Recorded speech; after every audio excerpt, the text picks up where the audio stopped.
আমার এই অবস্থায় তুমি যদি আমাকে হেল্প না করো আমি কিন্তু রাস্তায় নেমে যাবো, আমার আর কিছু করার থাকবে না। প্লিজ একটু বোঝার চেষ্টা করো। জান, আমি বুঝতেছি তুমি আমাকে রিকোয়েস্ট করতেছো, কিন্তু জয়নাল ভাই এভাবে তোমার পা ধরে আছে কেন?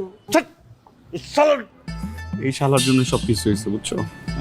আমাকে বলছি তো, আমি যদি আজকের ভিতরে বাসা না পাই না 3টা রাত্রি মারবো, 3টা জায়গা বরাবর।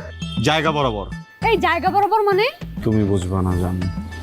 জান, আমি তোমার একটা কথা বলি। এই যে তোমার বাবার এত বড় একটা বাড়ি, হ্যাঁ, এই পুরো বাড়ির কিছুই আমার কোনোদিন লাগবে না।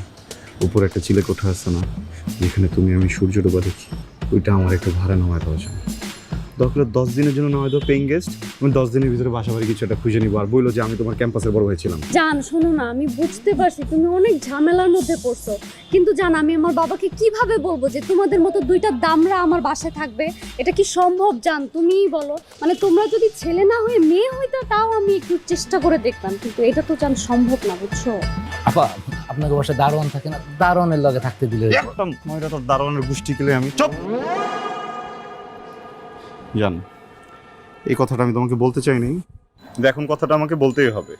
সকাল 6টা থেকে আমার পেটটা খারাপ, 10টার আগে মার্কেট খোলে না। কি ক্রাইসিস বলো?